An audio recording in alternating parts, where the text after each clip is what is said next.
Hola, hola. Sí, bueno, muy buenas noches. Mi nombre es Lincoln Onofre y bueno, vamos a empezar una secuencia, una entrevista de Ciudadanos y en esta oportunidad hablaremos un poco sobre la normalidad o la nueva normalidad a propósito de esta pandemia del COVID y también sobre las nuevas tendencias. Y para eso pues tenemos un invitado, Sandro Venturo, comunicador, sociólogo, una persona reconocida en el medio, con quien tenemos la oportunidad pues de conocernos de algunos años atrás y ahora, bueno, pues volver a conversar y trabajar sobre estos temas, ¿no? Bueno, hola Sandro, ¿cómo estás? Buenas noches. Hola, Nico, ¿cómo estás? Qué gusto. Igualmente, estimado. Sandro, te invitábamos a esta entrevista un poco para hablar sobre este tema que comentábamos ya, sobre las nuevas normalidades y las tendencias. Y ya de lleno, entrando a la entrevista, pues hemos visto que en estas últimas semanas pues se han utilizado con frecuencia determinados términos y conceptos que antes no estaban en la boca del ciudadano de a pie. Por ejemplo, términos como pandemia, virus, aislamiento social, ¿no? Y también este término de nueva normalidad, entre otros términos más. Entonces, quisiéramos iniciar esta entrevista invitándote a explicarnos qué significa nueva normalidad, ¿no? ¿A qué se refiere cuando hablamos nueva normalidad? En verdad es una denominación tramposa, ¿ya? Porque lo normal depende pues del contexto, de las convenciones sociales, de aquello que las sociedades establecen como normal, ¿no? Por ejemplo, en el Perú era normal, entre comillas, que el sistema de salud estuviera colapsado, que uno fuera a un hospital y no te pudieran atender en emergencia, que tuvieran que operarte y pasaran meses para lograrlo. Era normal que los servicios de seguridad ciudadana fueran deplorables, que todos los ciudadanos pensáramos que la policía es corrupta y que andar en la calle es inseguro. Era normal pensar que el sistema educativo no era el deseable ni el óptimo para promover el desarrollo en el país. Era normal que hubiera pobreza, extrema pobreza, que el campo estuviera abandonado. Todo eso era normal, y digo normal entre comillas, porque si eso era normal, estábamos hasta las patas. Y creo que sí, que estábamos muy mal. Y que esta situación entonces de crisis pone en evidencia una vez más algo que es un tema nuevo, pero que hoy día aparece como un tema urgente. Entonces, la normalidad estamos entendiendo como estos comportamientos que hemos asumido, hemos interiorizado, ¿no? Y dábamos por válida, ¿no? Aún en esa precariedad, aún en esa crisis. Sin embargo, estos cambios ahora que se producen cuestionan ese status quo, si cabe el término, estos cambios de conducta o de comportamientos sociales, y ahora son nuevos comportamientos que debiéramos asumir por la razón o por la fuerza, con la finalidad de mitigar estos contagios o reducir estos contagios, ¿no? Y las consecuencias que está dando esa pandemia. En esa línea, el impacto pues, que ha causado este problema de salud pública a nivel global se dio en todos los niveles, a nivel social, económico, ambiental, inclusive lo cultural, ¿no? que estamos evidenciando ahora, sobre todo las comunidades indígenas. Y en esa línea, en tu opinión, esta pandemia, ¿tú crees que está dejando lecciones positivas? Porque todo lo estamos viendo también positivo. Todavía no lo sabemos. O sea, el Perú ha vivido épocas terribles de terrorismo y no pareciera que hubiéramos aprendido mucho de aquello. Pasada la época de violencia política, no se quería discutir del tema, no se quería recordar, ni rememorar, ni aprender como sociedad lo vivido, ¿no? Y cuando vienen terremotos y vienen consecuencias graves, cuando los niños son fuertes en el Perú, eso no nos ha llevado necesariamente a tener una cultura de prevención y sistemas públicos dirigidos a prevenir y a mitigar el impacto de estos desastres naturales.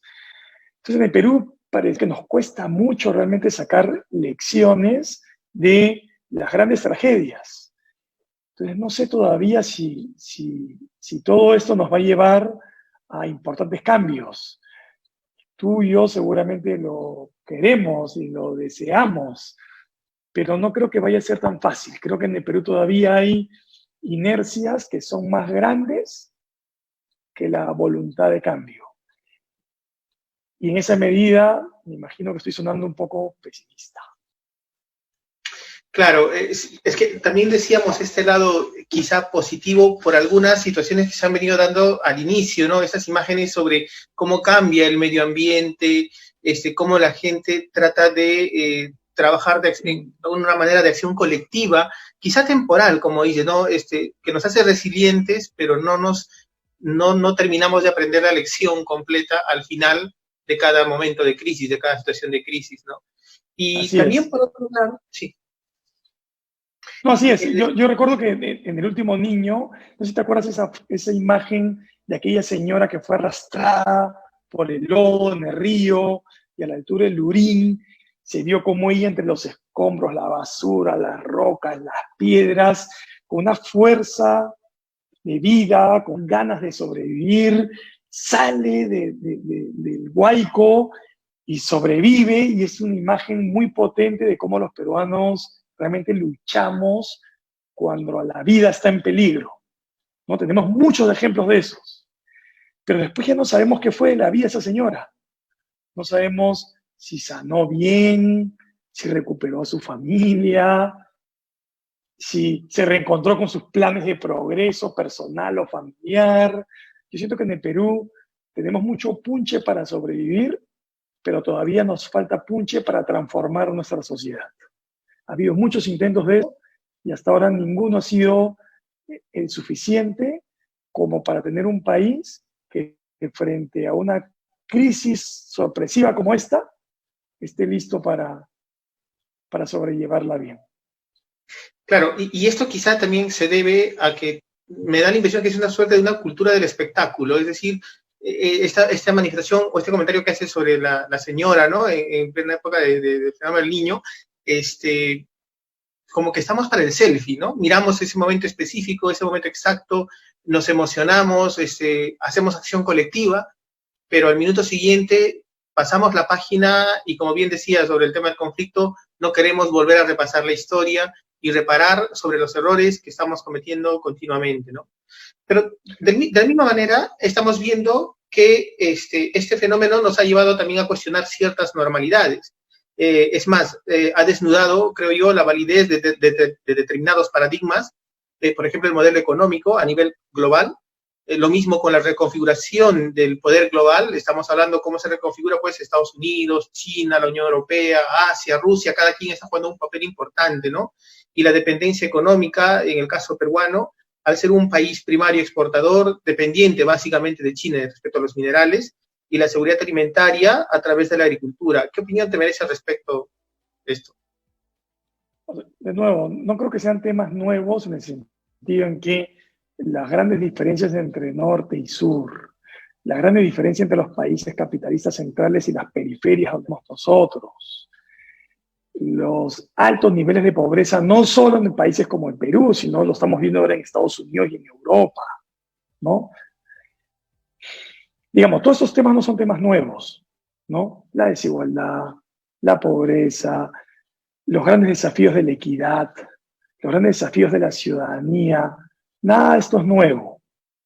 Sin embargo, estoy de acuerdo contigo que este paréntesis en el que nos ha puesto la pandemia ha hecho que estas grandes preguntas lleguen a nuevos auditorios. Que tampoco, o sea, digamos, digo pobreza, todo el mundo sabe que existe pobreza, pero hoy día vemos que la pobreza no solamente es una desgracia ética y moral, sino que además es una barrera para que una sociedad como la peruana pueda enfrentar de manera exitosa el virus. Porque cuando el gobierno dice confinamiento general, cuarentena nacional, lo que estamos viendo es que hay unas grandes mayorías que no pueden resistirla, porque de 2 peruanos, 1 no tiene ingresos, de 2 peruanos, 1 no tiene refrigeradora, de 100 peruanos, 20 y tantos viven en condiciones de tuburización. Entonces, claro, no es que la gente sea indisciplinada, es que la gente necesita sobrevivir, ¿no? Y ese riesgo que asumen cuando dicen, prefiero contagiarme que morirme de hambre o ver a mis hijos morirse de hambre, ¿no? Es una desesperación muy grande que le resta efectividad a la cuarentena nacional, ¿no? Entonces, en resumen, ¿qué quiero decir?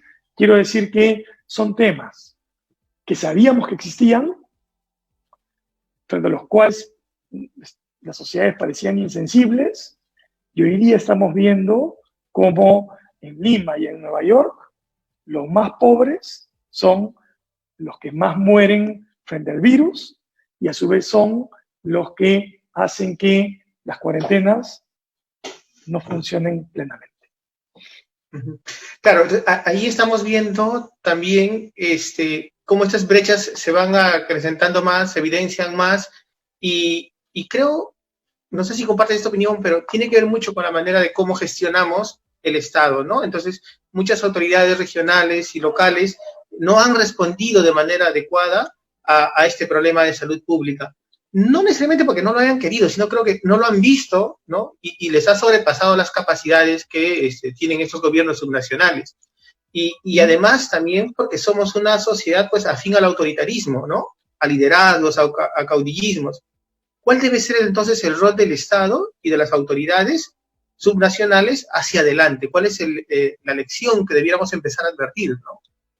Claro, pero mira, tú bien lo dices Estado, y cuando decimos Estado tenemos el nacional, el regional, el local, ¿no es cierto? Las municipalidades, como hoy las conocemos, vienen del año 80, o sea, tienen 40 años, ¿no es cierto? Y los gobiernos regionales ya van a cumplir 2 décadas. O sea que son formas de gobierno que son relativamente nuevas en la República, pero que ya tienen bastante tiempo como para haber demostrado que valía la pena descentralizar y que valía la pena generar un Estado desde cada localidad, de cada región. Y ahí la llamada a las élites, a las clases dirigentes de cada región, era fundamental. Lo que estamos viendo en 2 o 4 décadas de descentralización es que las élites regionales han fracasado, son negligentes. Hoy día el Estado Nacional toma medidas y no se puede apoyar a los gobiernos regionales ni locales porque sencillamente no funciona. ¿Eso es culpa de el modelo económico? No, es culpa de ciudadanías, responsabilidad de ciudadanías que no han logrado madurar clases políticas, clases dirigentes, clases de líderes, ¿no? Que el gobierno regional de Ayacucho funcione como funciona es responsabilidad de los ayacuchanos, ¿no? Entonces yo creo que hoy día tenemos que hacernos las preguntas primero en casa y luego hacia afuera, ¿no? Y en esa medida vamos a encontrar que aquí todos somos responsables del Estado debilucho, del Estado negligente, del Estado lento, del Estado incapaz que tenemos. Sí, porque cuando uno mira las respuestas en redes sociales, en los medios de comunicación, sobre el comportamiento de aquellas personas que salen de sus casas pese a la orden del gobierno nacional, del presidente Vizcarra, tendemos a tener una mirada muy desde nuestra zona de confort y además muy plana del Perú, de una ciudad, además de un país diverso. Carlos Iván de Gregori decía, no, hay que mirar al otro dentro de nosotros diverso. Entonces, pareciera que todos tendríamos la comodidad o los ingresos para poder decir, bueno, no salgas porque el Estado va a venir y te va a entregar los productos, o no salgas porque tienes un ingreso, y si sales eres una persona que no está contribuyendo con el Perú. Pero hay un grueso de peruanos que en realidad no les queda otra alternativa. Y ahí justamente también me llamaba la atención eso del tema de la informalidad en el Perú. La informalidad en el Perú abarca el 70% del mercado laboral. Y es el sector que, en mi opinión, nos ha permitido superar la crisis económica y política de la década de los 80 y parte de los 90. Sin embargo, creo que el día de hoy vemos que es el sector informal uno de los principales medios o canales de transmisión de virus, ¿no? No sé si tú compartes esta percepción o qué crees que deberíamos hacer al respecto. O sea, yo creo que el Perú sea un país predominantemente informal ante el vacío del Estado, ante el carácter limitado de nuestro mercado. La gente tiene que hacer por su propia cuenta las cosas que tiene que hacer para salir adelante, ¿no? Lo vemos en el campo, lo vemos en las ciudades. Ahí donde la policía no puede llegar, la gente crea rondas.